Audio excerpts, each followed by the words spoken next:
Ads లేకుండా latest episodes చూడండి.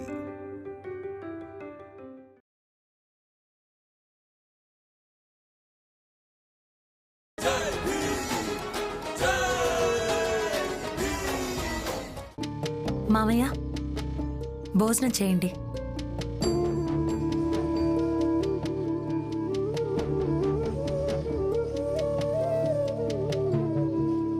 నాన్న,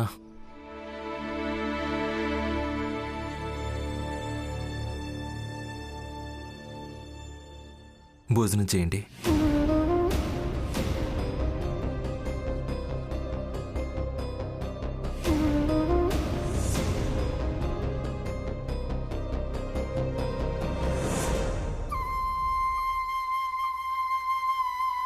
లక్ష్మి, నేను బయలుదేరుతాను. బహుశా నేను వెళ్ళిపోతే నాన్న భోజనం చేస్తారేమో.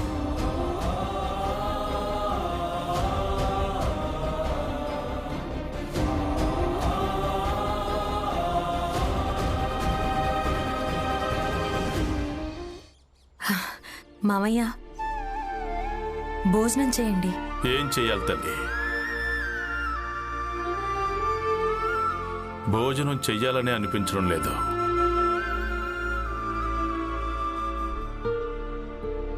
ఈ వయసు వచ్చేసరికి తల్లిదండ్రులు తమ పిల్లల విషయంలో ఒక గోడలాగా మారిపోతారు. ఎందుకంటే పిల్లల్ని ఎలాంటి కష్టాలు చేరుకోకూడదని ఈ వయసులో స్వయంగా నేనే పిల్లలకి ఒక కష్టంగా మారిపోయాను. లేదు మామయ్య, లేదు, అలాంటిది ఏం లేదు. నిజం చెప్పాలంటే మిమ్మల్ని చూస్తుంటే నాకు కూడా చాలా బాధ అనిపిస్తుంది. ఇక అన్నిటికంటే ఈ విషయంలోనే ఎక్కువ బాధ అనిపిస్తోంది.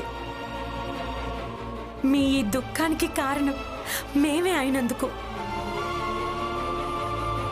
అందుకే మా అందరికీ కూడా బాధ్యత ఉంటుంది.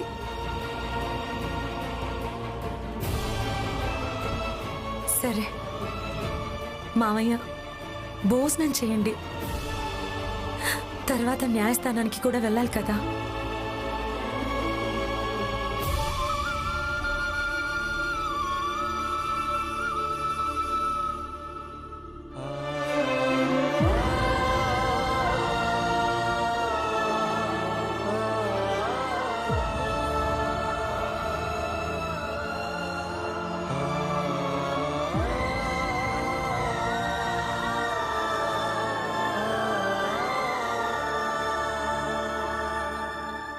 లాయర్ గారు, నేను మిమ్మల్ని మాకు వ్యతిరేకంగా కేసు ఎందుకు వాదిస్తున్నారని అడగను. మాకు ఇన్ని అబద్ధాలు చెప్పారు, అవన్నీ ఎవరు చెప్పడం వల్ల చెప్పారని. కానీ నేను మీకు ఒక విషయం చెప్తున్నాను. ఈరోజు న్యాయస్థానంలో మొదటి వాదనలోనే నేనిది రుజువు చెయ్యగలను. ఇక మీరు ఏదైతే చేశారో, ఏదైతే చెప్పారో అదంతా కూడా అబద్ధమని. ఇక ఒక లాయర్ ఈ రకంగా అబద్ధాలు చెప్పడం అస్సలు మంచిదే కాదు. అది ఒక అపరాధం. మీ న్యాయశాస్త్రంలో ఇలాంటి అపరాధానికి కూడా ఏదో ఒక శిక్ష ఉంటుంది. చెప్పండి లాయర్ గారు, నా కేసు వాదించమని మీతో ఎవరు చెప్పారు?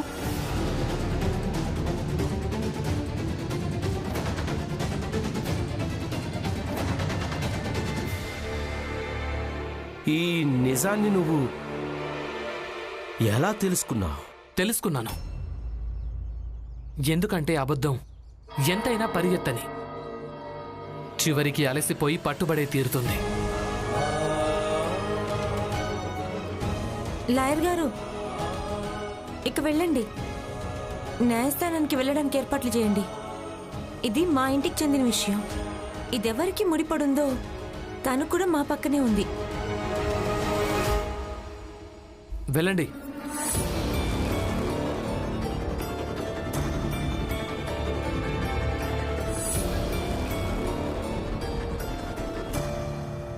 ఆగండి లాయర్ గారు.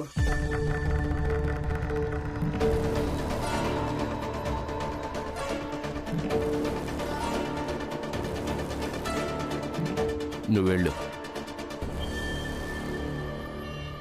లాయర్ గారు ఈ రోజు వరకు మీరు ఈ కేసు ఎవరు చెప్పడం వల్ల వాదించినా సరే, కానీ ఈ రోజు నుంచి మీరు ఈ కేసుని నా కోసం వాదించాలంటున్నా.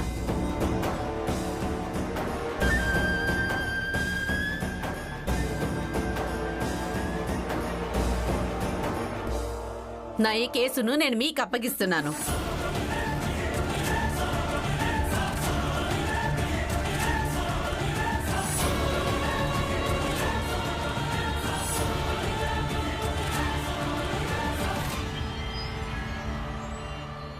అయితే నా దగ్గర ఇప్పుడు పెద్దగా డబ్బులు లేవు ఫీజు ఇవ్వడానికి, కానీ సంపాదించడం మొదలు పెట్టాను.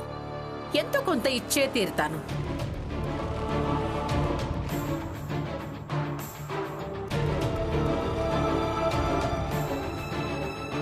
భీమ్, రమా, ఇప్పుడు నేను ఈయన వైపు వచ్చేసాను కదా, ఇక మీరిద్దరూ వెళ్ళిపోండి.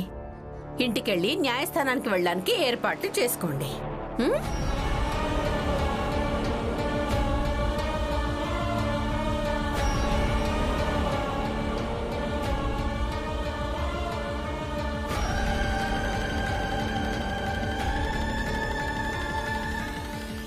అయ్యయ్యో, ఇప్పుడు నీ భర్త అలా ఉదాసీనంగా వెళ్ళడం చూస్తుంటే నీకు బాధేస్తోంది కదా. అయినా సరే నాకే నచ్చ చెప్పడానికి వస్తున్నావా? కానీ నాకేం అవసరం లేదు, అలాగే నాకు ఏం వినాలని కూడా లేదు. నేనేమి మీకు నచ్చ చెప్పడం లేదు. ఏం చెప్పాలనుకుంటున్నానంటే, మావయ్య ఆరోగ్యం బాగోలేదు, నిజంగా అస్సలు బాగోలేదు.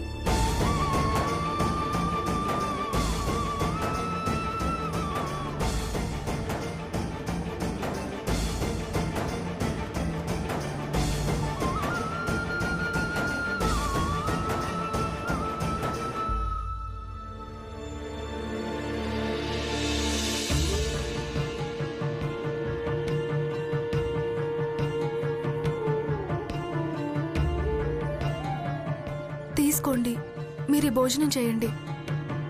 మావయ్య ఇంకా పిన్ని భోజనం చేశారు. ఇదిగో తినండి.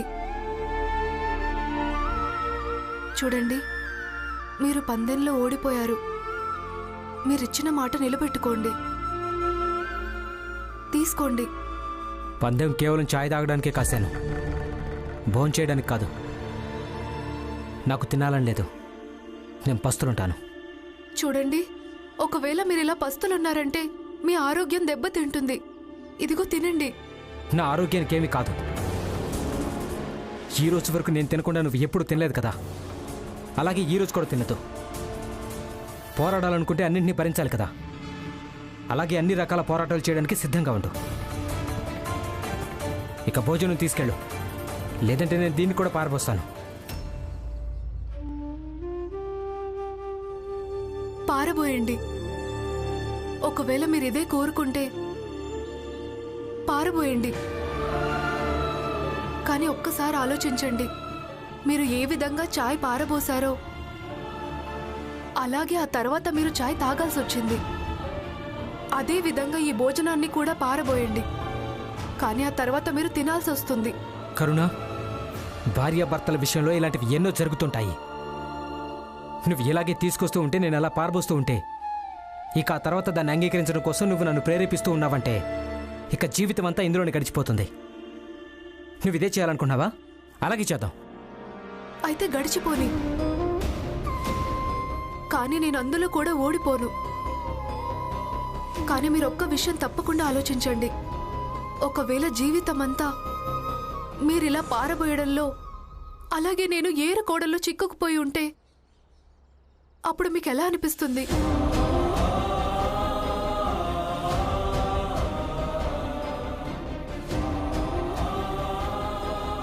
చెప్పండి,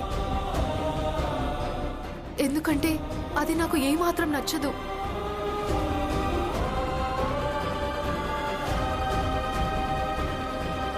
భోజనం చేయండి.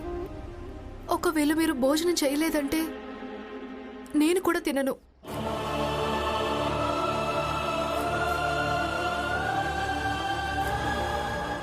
చూడు తల్లి, నేను నీకు ఇలా అని చెప్పను. భీమ్ ఇంకా రమ నీకు ఏదైతే చెప్పారో అది తప్పని. ఇలా అని కూడా నేను చెప్పను. నువ్వు ఏ హక్కు కోసమైతే నీ భర్తతో పోరాటం చేస్తున్నావో అది తప్పని. కానీ ఒక్కటి ఇది తప్పకుండా చెప్పాలనుకుంటున్నాను. పోరాటంలో ఎప్పుడైనా కఠినంగా ఉండాల్సి వస్తే అప్పుడు ఖచ్చితంగా కఠినంగా ఉండాలి. కానీ తల్లి, ఎప్పుడైనా అవకాశం దొరికిందనుకో, అప్పుడు నీ భర్త మీద ప్రేమ చూపించడం మాత్రం మర్చిపోవద్దు. ఎందుకంటే చివరికి ఈ ప్రేమ మాత్రమే భార్యాభర్తలను జీవితమంతా ముడివేసి ఉంచుతుంది. అందుకే తల్లి, పోరాడుతూ పోరాడుతూ శత్రువులా మారిపోవద్దు.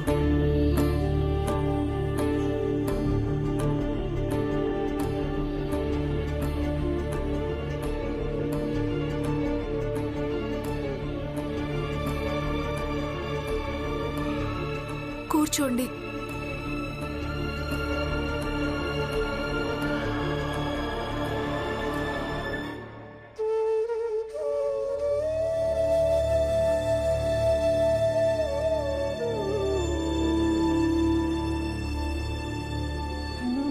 తినండి.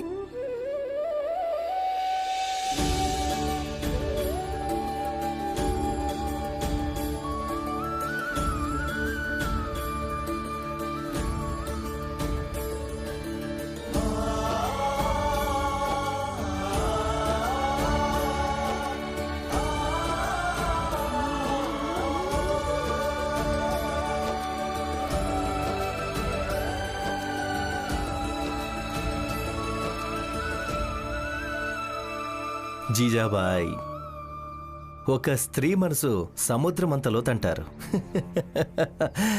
రామ్జీకి, భీమరావుకి, అలాగే తన కుటుంబానికి ఏమర్థమవుతుంది? ఈ పోరాటంలో నువ్వు మాకు సహకరించబోతున్నావని నాకు తెలుసుంటే ఇదంతా నేను నీకు చెప్పే చేసేవాణ్ణి. చూడండి, నేను మీకు ఒక విషయం స్పష్టంగా చెప్పాలనుకుంటున్నాను. నరోత్తం గారు, ప్రచండదేవ్ గారు, నా ఈ పోరాటం కేవలం బిడ్డను అలాగే భర్తను పొందడం కోసమే. ఇక మీకు భీమ్తో ఎలాంటి పోరాటం ఉందో దానికి దీనికి ఎలాంటి సంబంధం లేదు. జీజాబాయ్, భీమ్తో మాకు ఎలాంటి పోరాటం ఉందో అది మేం చూసుకుంటాం. ప్రస్తుతం ఈ పోరాటం మీద దృష్టి పెడదాం. ఈ పోరాటంలో ఎలా గెలవాలో దానికి పథకం వేసుకుందాం. కేవలం ఒక్కసారి ఆ భీమ్రావు ఓడిపోవటం మొదలైందంటే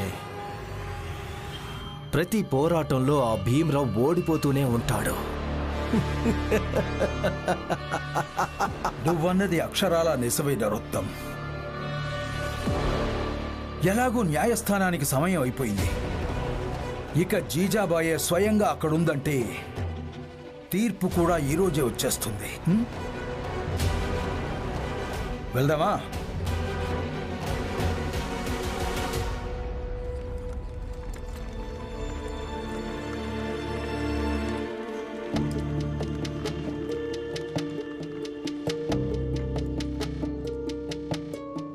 ఇప్పుడు ఇంకా కష్టమైపోతుంది.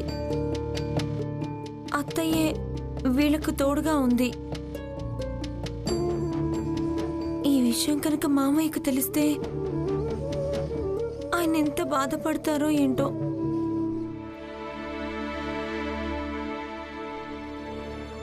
ఈయన లాయర్ గారి దగ్గరికి వెళ్ళారు కదా, ఈయన మాట విని సిద్ధపడితే బాగుంటుంది కదా. ఎవరు సిద్ధపడడం లేదు.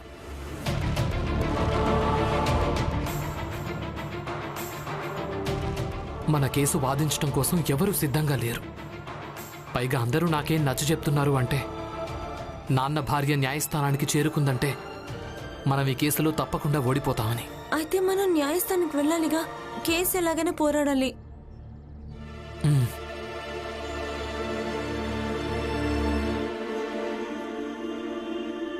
తీసుకోండి మావయ్య, న్యాయస్థానానికి వెళ్దాం. నేను కూడా వస్తాను. అవునన్నయ్య, పద. రామ్జీ,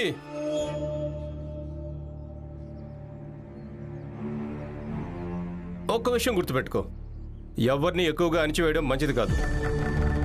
లేదంటే ఏదో ఒక రోజు జ్వాలాముఖిలా పేలుతుంది, ఇక సర్వస్వాన్ని చిందరవందర చేసేస్తుంది.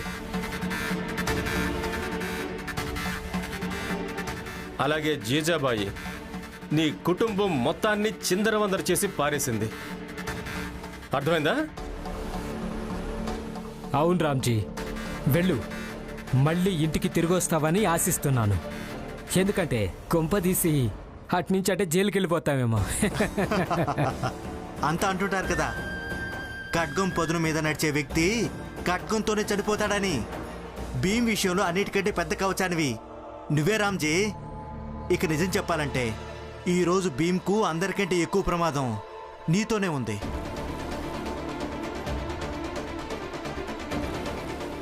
ఏ జనార్దన్, నువ్వు చాలా ఎక్కువ మాట్లాడుతున్నావు. దలి అమ్మా, మాట్లాడు. నువ్వు మాట్లాడు జనార్దన్. ఎంతగా మాట్లాడగలవో అంతగా మాట్లాడు. కానీ జవాబు నీకు నేను కాదు, సమయమే చెప్తుంది.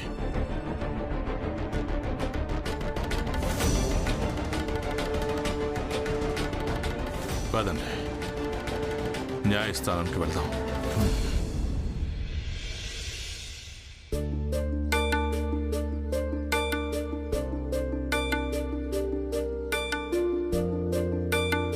మనం సమయానికి అక్కడ చేరుకోవాలి.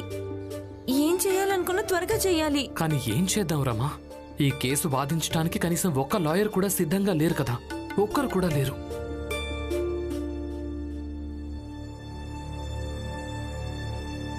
భీమ్, ఏమైంది బాబు? లాయర్ దొరికాడా? నేను చాలా మంది లాయర్లతో మాట్లాడాను, కానీ ఒక్క లాయర్ కూడా మన కేసు వాదించడానికి సిద్ధంగా లేరు నాన్న.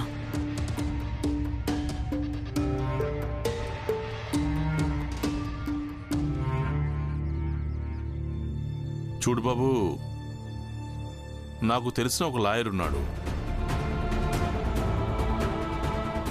తను నాకు చిన్నప్పటి నుంచే తెలుసు.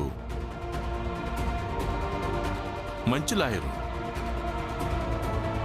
కేసు బాగా వాదించగలడు. ఇక తనకంటే మంచి లాయర్ నాకెక్కడ దొరకడు కూడా. ఈ లాయర్ ఎవరు నాన్న?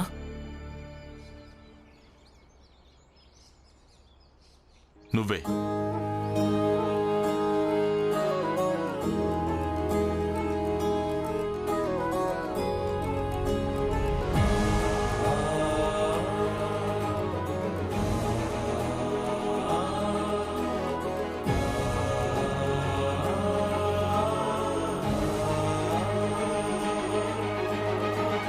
చూడు బాబు, నేను కేసులో గెలిచినా లేదా ఓడినా సరే, కానీ నేను నిన్ను లాయర్గా పొంది ఎట్టి పరిస్థితుల్లోనూ విజేతగానే ఉంటాను.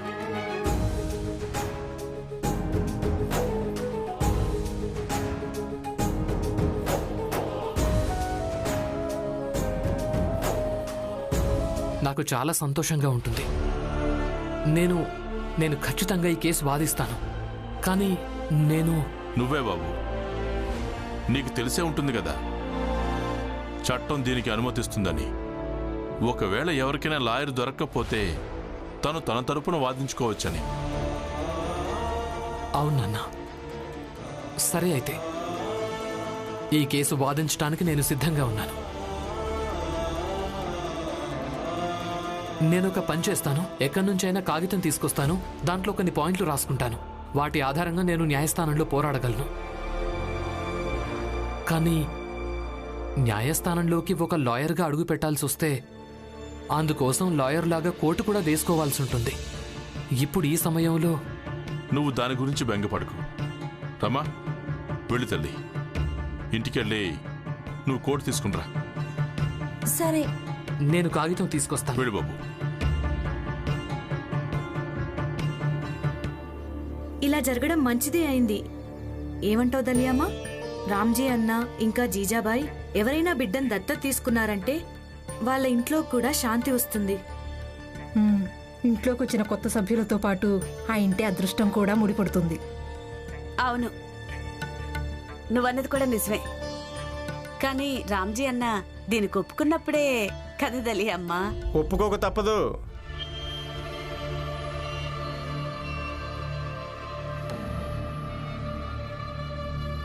న్యాయవాది గారు రామ్జీకి చాలా స్పష్టంగా చెప్పేశారు, రామ్జీ నోరు మూసుకొని జీజాబాయ్ చెప్పినట్టు విను అని. లేదంటే నేనేం రుజువు చేస్తానంటే కుటుంబం మొత్తం కలిసి జీజాబాయిని ఇబ్బంది పెడుతున్నారు అని. హితేష్ అన్న, రాతపూర్వకంగా హామీ ఇచ్చింది మీ ముగ్గురే కదా? అవును, ఇచ్చాం. ఆ డబ్బులతో మేము కోటు కుట్టించుకోవడానికి కూడా ఇచ్చాం. అప్పుడు మేమే వెళ్ళి తీసుకొస్తాం. ఇంకేం, కోటు కుట్టించుకోండి, కాల్చి పడేయకుంటే అప్పుడు అడుగు. అవునా? కోటు కాల్చేంత ధైర్యం ఉందా? జనార్దన్, హితేష్ అన్న, కోటు తెచ్చుకుందాం పదండి. అయితే వెళ్ళి తెచ్చుకోండి. ఒకసారి తీసుకురండి, అప్పుడు ఎలా కలుస్తాం మీరే చూడండి. అవునా? కాల్చి చూపించండి. నందు, నేను ఇప్పుడే వస్తాను. ఏం చేస్తున్నావు? ఎక్కడికి మనోహర్ అన్నా?